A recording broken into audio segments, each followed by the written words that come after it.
that defence is an absolutely top-tier defence. He gave the 49ers nightmares for years. Puka Nacua, Devontae Adams, not a problem. I'll stop you. I'll blitz you. Terrible move. You are picked at the goal line. That reaction says it all.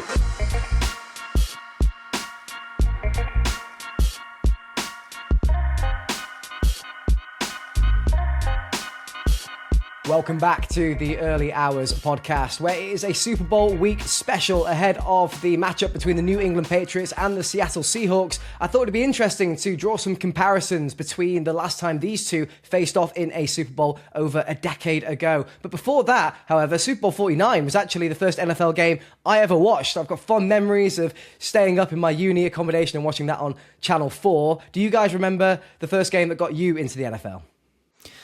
Yeah, there's a couple. I could go on for days about Packers games and whatnot, but I have a distinct memory of me and Matt were living together at the time. It was September 2021. I think the Rams played Brady's Bucks, and it was end to end. It was back and forth. It was teed up as a sort of landslide for the Rams, and then Brady was balling out, when does he not? But Stafford threw 4 touchdowns. It was end to end. There was so much action. Mike Evans in his peak.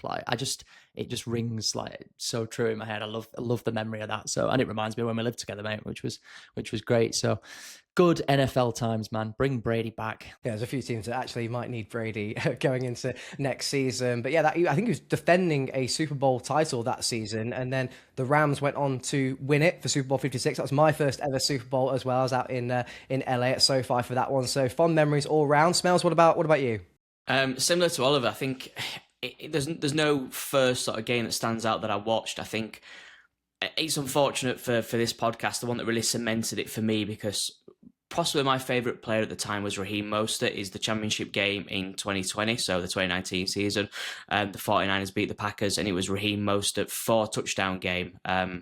I genuinely don't think I've seen anyone play a better game than that. 220 yards, 4 touchdowns. Jimmy Garoppolo completed 6 passes for 77 yards, and we scored 37 points. So, yeah, Did you trade Mostert the next year? No, we had him the year after. He got injured. Oh, yeah, he went to the Dolphins, didn't he? Or the Dolphins or the Raiders, one of the two. The Dolphins, yeah. It was the old, the running back curse. But yeah, the elation didn't last very long because Nick Bosa got held and we conceded 21 points in the fourth quarter in the Super Bowl, everyone remembers. So yeah, it's a brutal game in the NFL, and it was also brutal in Super Bowl 49. Let's start off by comparing the quarterbacks. So the Seahawks, they were actually the first seed in 2014, exactly like they are this season. Sam Darnold, he's already thrown for 470 yards in the playoffs going into Super Bowl 60. Russell Wilson, he threw for 477 before his appearance in the bowl. So that's incredibly similar, but Russ also picked up 4 interceptions in the process. Darnold, he's currently flawless. Yeah, and we've not even touched on their completion rates. How crazy is this? They were really close. Wilson in the playoffs that year in 2014, 69% completion, and then Darnold this year, 62% completion, and Darnold 69%. So they are so close, and I think that speaks volumes. And the point I would make is that they are slotting in to their systems incredibly well. And we talk about it all the time. We see QBs like Sam Darnold operating under Carolina schemes, under New Jersey schemes, not quite working out. Once you find those schemes, like he did with Minnesota last year, like he's done it with Mike McDonald and the offense this year, it seems to work and it all comes together. So similar in the way that they play as well, looking for not conservative, because that sounds like I'm saying that they don't have those skills to excel, but clever, strategical play, hitting your intermediate routes, looking for your check downs. The similar yardage totals speak for themselves, I think, that you referenced, Goody. So very, very close in the way they play and could be the outcome that Sam Darnold needs to get this over the line. I agree completely. I think Sam Darnold's played really well. He's all he needed to do was kind of play mistake-free football. He hasn't maybe been too flashy. Probably you can't say that for Russell Wilson over the years. Russell Wilson was younger than Sam Darnold in 2014. He was only 26. I think Darnold's 28. And to be honest with you, I think Sam Darnold has better weapons this year. I know we'll come on to that. And I think that the seasons are comparable. I don't think either of them set the world alight. Obviously, Russell Wilson at this point was a reigning Super Bowl winner as well, because they won it in 2013. So he's already had that success and didn't have the most standout season, like you say, 5 picks in the off season. So yeah, Sam Darnold doing what he needs to do, and a very, very capable quarterback of winning a Super Bowl, and that's the most important thing. Yeah, well, look, it might only take a ring for Sam Darnold to enter that Hall of Fame alongside Russ. You know, he's gone 14-3 this season. He went 14-3 last season, so it's clearly no fluke. Russ did pick up an interception in Super Bowl 49 as well. So will we see Darnold do the same and break that flawless record? Who knows? On the flip side, you know, it's Brady and Drake May. This one potentially looking like a run game versus a receiving game. Brady, he threw for 4 touchdowns, 2 interceptions in Super Bowl 49, all 4 of those going to different receivers as well. So is that a pattern that Drake May will look to follow, or will he rely more on the run game, do you reckon? The latter for me. I think it's absolutely where he excels anyway. Granted, he's got a hell of a deep ball. We've spoke about that several times this season, but crucially against this Seattle defense, and what actually, if you look at the box scores, what we saw from Brady on the night in 2014, he did have to use his legs a little bit, which obviously an in the pocket quarterback would prefer not to have to do.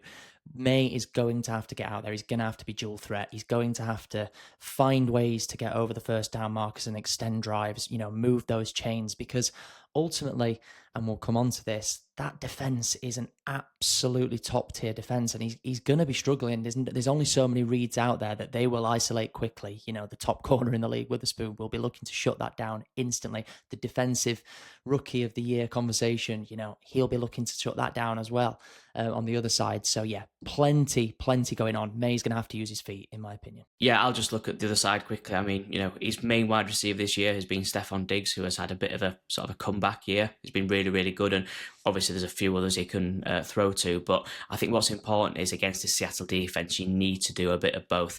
You know, Drake May's going to have to move himself, and he's going to have to use the run game as well as the pass game. We've seen it certainly sort of, you know, mid part of the season onwards, and especially in the playoffs.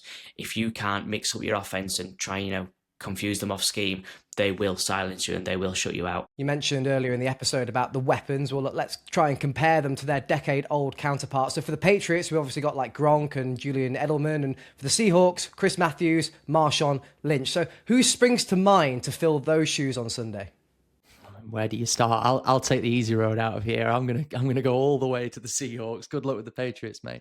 Kenneth Walker to the moon. Kenneth Walker III. Kenneth Walker III, baby. That's why I said it. There we go. He is gonna control this game. He's gonna cause frustration. He's going to try and penetrate granted, one of the more difficult interior lines in the league, but they're going to use that to their advantage. They're going to sucker punch them with inside zone runs and then big third down plays with the likes of play action, looking for JSN, looking down the field, looking to hit the tight ends, looking to get Sam Darnold using his feet as well, because when he does, he's surprisingly really good. I just think there's tons on that side of the ball. We spoke about, I mentioned JSN. Do I need to say any more? JSN, if he's there, you throw the ball to him, he's gonna bring it down. Patriots, like I said, good luck. It's tough out there. There's only so much you can go into, but yeah. I've been left with a short straw here. I don't think you can really compare them. I mean, Julian Edelman, can you really compare him to Stephon Diggs? Maybe a push, you know, Diggs, we know he's a top wide receiver, but you're talking about Rob Gronkowski, definitely the best tight end ever. I mean, name me a better one right now. Obviously, we've you know, he's not quite a weapon because he's the main guy, but Tom Brady is the greatest quarterback of all time. He's one of the top 3 best players of all time. And then Shane Vereen as well was brilliant in the Super Bowl. You know, you can't compare. As good as Hunter Henry is, you know, I think even Hunter would probably laugh if you put him up next to Gronk. So it's impossible to say that they're going to replicate, you know, what the Pats did. The only thing you could say is there's probably a little bit more variation. I think we know that Drake May can use his legs more than Tom Brady. I think rushing wise, they weren't great in 2014. Tom Brady was very much old school quarterback, get the ball out, just him and Gronk. So again, if there's anything, this Patriots team are probably better at mixing up the offense and hopefully getting into a little bit more of dual action, dual threat play that maybe the past Patriots wouldn't have done. But player for player, there's not really a comparison. I think this goes on though to something that you said earlier as well. You know, flirted with the idea that this Seahawks side looks a lot stronger than their Super Bowl 49 counterpart, where on the flip side, this Patriots side might look weaker than the Patriots side in Super Bowl 49. So that's quite an interesting comparison there. Let's take a look and turn to the coaching matchup. So obviously, back in the day, 10 years ago, it was Belichick and Pete Carroll, which, they've been touted as two of the best defensive minds in football. But now we've got Vrabel, who's, literally won 3 Super Bowl rings under Belichick for the Patriots, and McDonald, who only in 2 years into his tenure found himself in the biggest game of his career. So all 4 of them with defensive mindsets. Will we see a similar coaching style in Super Bowl 60? I think you'll see, first of all, I think it's a great point, and I think we're so blessed as fans to be watching these 2 incredible defensive minds go at it. I am such an advocate for the defensive side of the ball. It wins you football games, and it's no coincidence that defensive coaches are in the final. I think we'll see McDonald with his youth be more aggressive, and there's been no fear really from McDonald all year. He's gone toe to toe with the Rams 3 times. He's come out of that 2-1. He's looked at that and gone, MVP, Puka Nacua, Devontae Adams, not a problem. I'll stop you. I'll blitz you. We know how much they love to blitz. I think Vrabel, he's more situational. He's obviously learned a lot from being a linebacker under Belichick. He is happy to keep that middle, that second layer of defense stationary. Blitzes less. I like it. I like Vrabel on that. So, funnily enough, I'm going to go, despite them being the number 1 defense in the league, I think the Patriots might outmatch them, outplay them on the night defensively. I just think the offensive side of it will take its toll eventually. But I think for the most part, they'll be able to lock them down. So to answer your question, I love both coaches. I think they are very similar in their playing styles for sure. Yeah, again, it's hard to comprehend and just kind of put them up against each other. You've got 2 pretty young coaches here that I think, they've got the time to be this sort of Pete Carroll, Belichick sort of figureheads. But you're talking about, again, 2 guys, future Hall of Famers. Pete Carroll, he gave the 49ers nightmares for years. And, Belichick is, well known as the greatest coach of all time. So there's not really a comparison to be made, but who says in, 10, 20 years, the guys that we're talking about here are not in that position, because they've taken 2 teams this year who, were nowhere near, top 10 favourites to be in this position, straight to the bowl. So you can't argue with that. Do we think one of these 2 coaches is the coach of the year? I suppose you'd have to be. I mean, the top 5. I think I'd still go for Ben Johnson. I would? I think I would. I think he's turned that Bears team around. For me, it's Shanahan or McVay, but it's hard to say McVay when his whole season is reliant on beating the Seahawks in the last round, and he didn't. So for me, it's Shanahan or McDonald. I just think what they've done is so incredible. I think anyway, we'll open this can of worms another time. If they'd been a bit more efficient at times, I think maybe it would be Vrabel. But they just don't have that sucker punch that McDonald has with his defense and JSN and the lights out, the way he's turned Darnold around again this year. So for me, yeah, it really is a 180 though, because this is the first Super Bowl since 2003 to feature 2 teams that missed the playoffs the previous season. And the last time that this happened, like I said, in 2003, the Patriots were part of that Super Bowl as well against the Panthers. So yeah, complete 180. Like you say, no one expected these 2 teams to be here, and that just makes it even more exciting. Let's round out this episode, guys, and relive potentially the biggest moment of that game. So picture this, right? You're down 28-24. There's 20 seconds left on the clock, and a touchdown wins you the Lombardi. You've got Marshawn Lynch as your running back, and you just need 1 yard. What do you do? Well, if you're Russell Wilson, let me tell you, the only logical thing here is to throw it, right?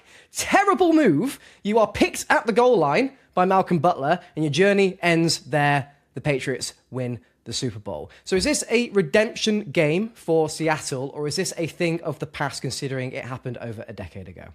Firstly, thanks for reliving that moment. That was fantastic. What a narration. Honestly, round of applause.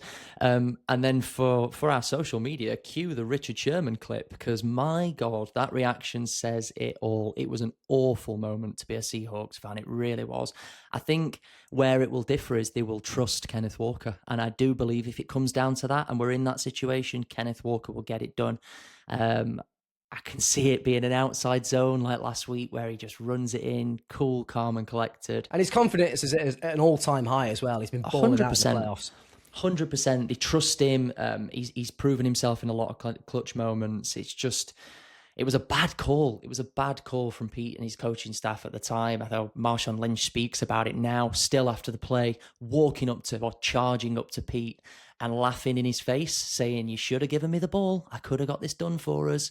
So that's always, there's always been that animosity there in the aftermath. And will the Pats be able to deliver in that same moment? God, it'd be interesting, wouldn't it? It'd be interesting. You'd love to see it. Yeah, exactly. And with all that in mind, though, I don't think it'll be easy for the Seahawks to forgive and forget, as the last time they made it to a Super Bowl period was against the Patriots. So they are going to be having flashbacks galore. Guys, by the time this episode is out, I'll be back in the Bay. That's really exciting. I can't actually believe that we were there just a few months ago. Remember to check out on our socials for all of our on-the-ground, up-to-date content throughout Super Bowl week, and catch us one more time for our much-anticipated Super Bowl preview ahead of the big game on Sunday. We will see you then.